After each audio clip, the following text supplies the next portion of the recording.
Hey guys! This Friday, one of my favorite shows is coming back to Netflix, The Unbreakable Kimmy Schmidt. It is one of my favorite comedies, one of my favorite Netflix original shows, just one of my favorite TV shows in general. And it's just because it's so outlandishly weird that it becomes insanely charming. I thought in celebration of Kimmy Schmidt coming back, I would do the thing that I do every month. This is sorted. Unbreakable Kimmy Schmidt.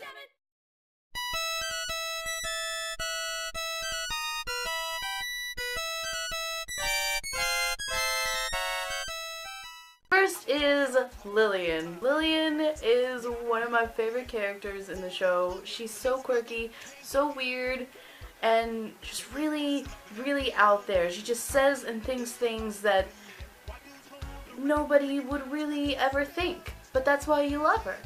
And so because of her quirkiness, because of her weirdness, she's kind of like Luna Lovegood a little bit. And what house does Luna Lovegood belong to? We all know this. So therefore, I'm going to be putting Lillian into Ravenclaw. Next character is Randy. Randy was one of my favorite characters from the first season. He was hilarious.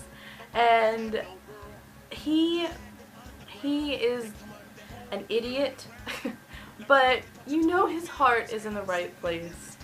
And though he's not a particularly good finder, as we know all Puffs are, I'm going to be putting Randy into Hufflepuff. Next is Titus Andromedon. Oh my gosh.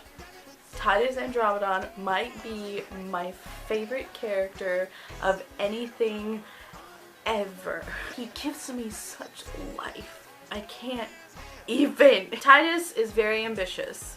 He has big, lofty dreams and he wants to achieve them. However, he's also lazy. He's also on the selfish side. He always thinks about number one. So even though he has a good heart and does most of everything with good intentions, I'm going to be putting Titus Andromedon into Slytherin. Next is Xanthippe Voorhees. She is really selfish and she is kind of self-serving, so therefore I'm going to be putting Xanthippe into Slytherin. Next is Mikey Palatino. Mikey Palatino is adorable and I want him and Titus to just be together forever and always because Titus deserves happiness. He just really wants to learn and really just lives life to the fullest.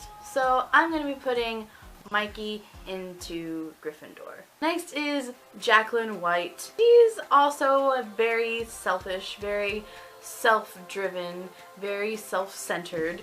She might be the most selfish character in the show, which is saying something because there are a lot of selfish characters in the show. She does have a good heart and she tries to do the right thing, but I'm still going to be putting Jacqueline into Slytherin.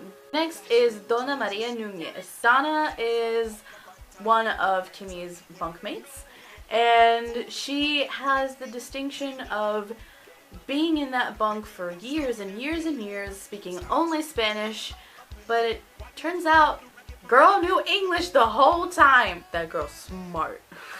Donna is a really, really smart cookie, and girl knew how to get ahead. So I'm going to be putting Donna into Slytherin. Next is Reverend Richard Wayne Gary Wayne. I guess we could say he's the primary antagonist of the show. He is the one that kidnapped Kimmy and her other three bunkmates and kept them there for decades. He is an idiot. He wants to be like Severus Snape, but he's actually more like Crabbe and Goyle. So for those reasons, I'm going to be putting Richard Wayne Gary Wayne into Slytherin. Next we have Cindy. Cindy is another one of Kimmy's bunkmates. She hated being in the bunker, but she really doesn't know what to do with her life, and she needs a lot of guidance. And she leans on others, and she has a good heart, and she just wants to find happiness. So I think I'm going to be putting Cindy into Hufflepuff. Lastly, we have the main character who is freaking awesome. It's Kimmy Schmidt. I love Kimmy Schmidt. I feed off her enthusiasm and positivity. She is such an inspirational character, but in a weird, quirky kind of way. She goes through relatable problems, even though she doesn't come from the most relatable of situations. She just really wanted to live life to the fullest and take it by the horns and experience everything that she didn't while she was in the bunker. And I think that takes a lot of bravery and a lot of guts, and she's also really driven and a little hot-headed at times, so I'm going to be putting the Unbreakable Kimmy Schmidt into Gryffindor. Well, there you have it, guys. I really hope you enjoyed this video, and I'm sure you're gonna enjoy this season of Unbreakable Kimmy Schmidt just as I will. I cannot wait to watch it, depending on when you see this or when it's uploaded. It may or may not already be on Netflix, so if it is, go check it out. Please make sure to like, comment, and subscribe, and follow me on Twitter and Snapchat and Instagram and all those great social media stuff, and I will see you next week with a brand new video.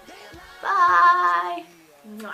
Kind of the beginning of the end of these redo Disney discussion videos, and it happens to cover my personal favorite era of Disney animation, the Disney Renaissance.